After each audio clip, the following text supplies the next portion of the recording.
Good evening. My name is Glenn Scruggs. This is week 7, or at least assignment 7 for this course. And the course instructions ask the student to pick, out of all of the criminological theories, to pick one and to either do a video or do an essay on that theory. And for my video presentation, I'm choosing string theory. And I chose string theory for a few different reasons. First of all, it's one of the more recent theories that's been presented. String theory was presented in 1986 up until about 1992 by Robert Agnew. And during that period, Mr. Agnew did a ton of research on some of the factors that he thought contributed to crime in our community, in our culture. Another reason was string theory seemed very timely. The topics and the factors surrounding string theory seem timely to what we're experiencing right now in the United States. You know, we're currently having discussions and conversations about things like criminal justice reform and crime reduction strategies across the country. And the factors that impact string theory are at the heart of a lot of those conversations. So that was another reason. And thirdly, string theory best reflects my lived experience and the things that I've seen growing up as a young person in a community that had a ton of lack. You know, we didn't have a lot of resources, whether it was resources from the local, state, or federal level.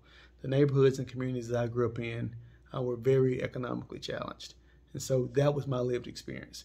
Now, fast forward to several years later, where I've got 27 years of law enforcement experience now under my belt.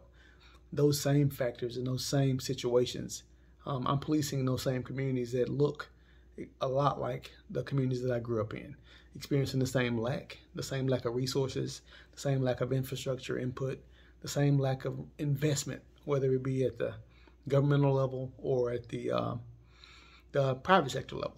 And those same communities, or those same types of communities, are experiencing the exact same levels of lack that I experienced. So string theory hit home for me.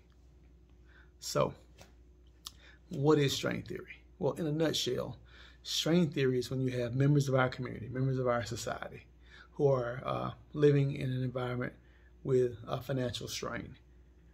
But while they're living in that environment, they're wanting the exact same things that folks who aren't living under that financial strain want, right? They want a home. They want a better education for their kids. They want a better future for their kids. They want some nice things for themselves. They want the exact same things that everybody else has, except their experiences are that there's a lack of resources or there's a lack of accessibility to those things. And so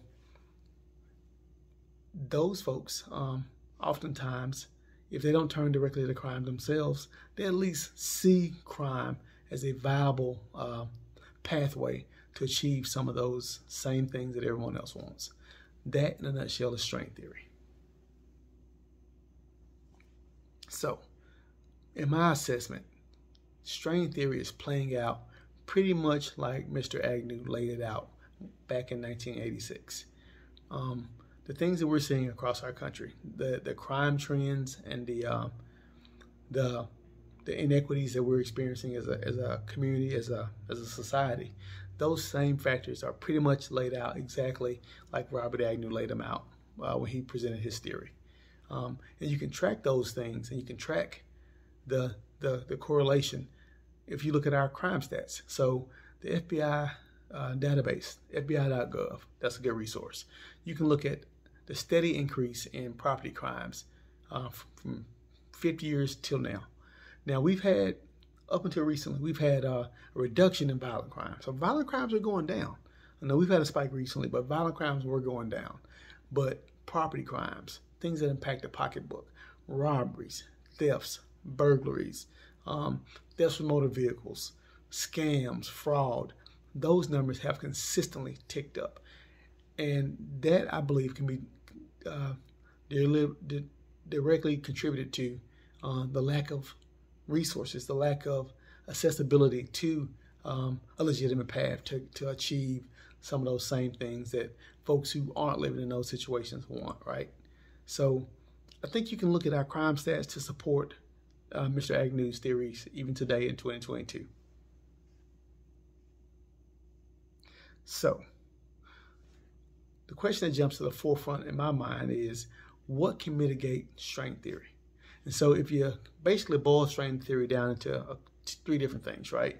The inability to attain goals and financial stability through legitimate means, right? That's one thing.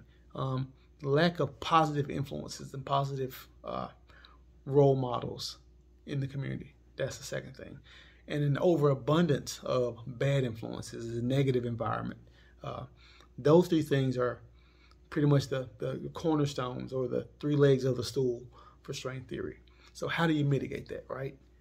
I think it's as simple as reversing those factors. So what you do is you have an increase in accessibility to resources.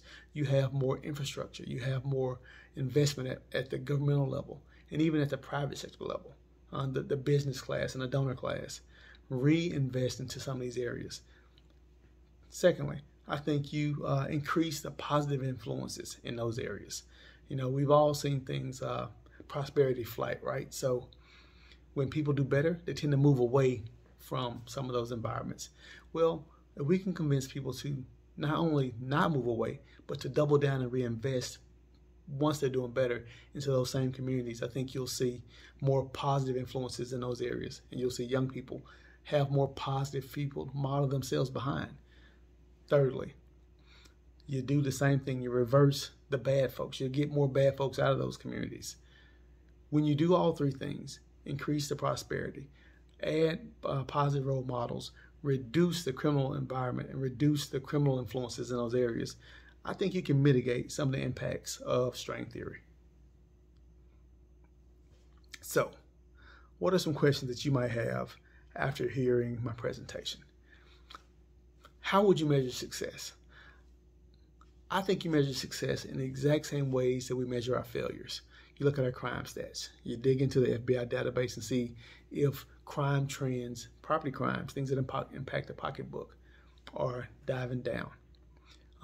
You look at our mortality rates. Are people living longer? Are people living healthier? When people have more resources and more access to health care and to a better quality of life, they live longer. So I think you look at our mortality rates. I think you look at our levels of students achieving secondary educations post-high school. Those numbers should tick up when there are more resources in these impacted areas. And you should also look at, again, our local crime stats, not just the FBI across the state crime stats, but the nitty-gritty, down to the wire, local quality of life issues. Do those things improve?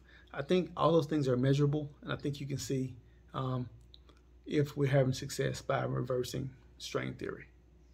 Another question: how long should it take to see positive results?